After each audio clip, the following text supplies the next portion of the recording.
پہلگام کشمیر میں ہوئے دہشت گردانہ حملے کے خلاف آج ملک پیٹ میں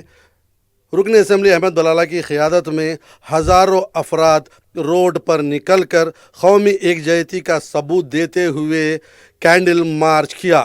اس کینڈل مارچ کے ذریعے یہ پیغام دیا گیا کہ خواہ وہ کوئی بھی شخص ہو یا پھر کوئی بھی ملک ہندوستان کی قومی یکجہتی کو دھکا نہیں لگا سکتا۔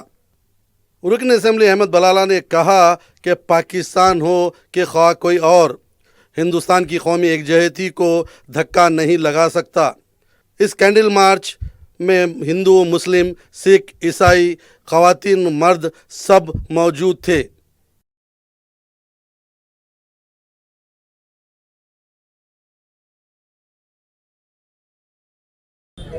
کل جو پہلگام کے اندر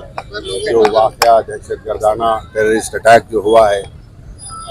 اسی کے لیے آج ہم نے اس کے اگینسٹ میں اس کی مذمت کرتے ہوئے اس کے خلاف میں یہاں پر ملک پیٹ میں کینڈل مارچ کیا ہے۔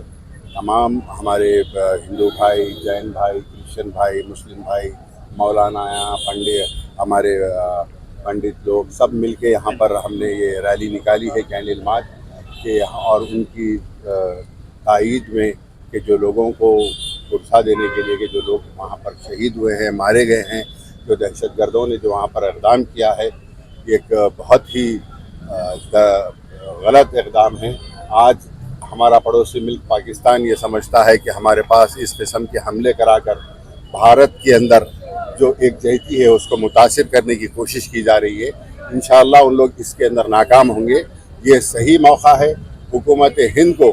اس کے اوپر صحیح ایکشن لے کر ان کو سزا دے، جو خاتیاں اور اس کے پیچھے جو دماغہ انوالو ہے ان کے خلاف سخت سے سخت کارروائی کرے۔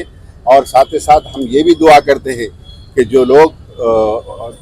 اس کے اندر شہید ہو گئے، مر گئے، ان کے افراد خاندان کو صبر ملے، پیشنس ملے، اور جو زخمی ہیں ہم دعا کرتے ہیں اللہ سے کہ ان تمام کو صحت یاب اللہ سے جلد صحت دے، ان کے خاندان کو، ان کے افراد خاندان کو، ان کے فیملی ممبرز کو سکون اور پیشنس دے۔ بہرحال ہم آج یہی ہمارا مقصد تھا کہ یہاں پر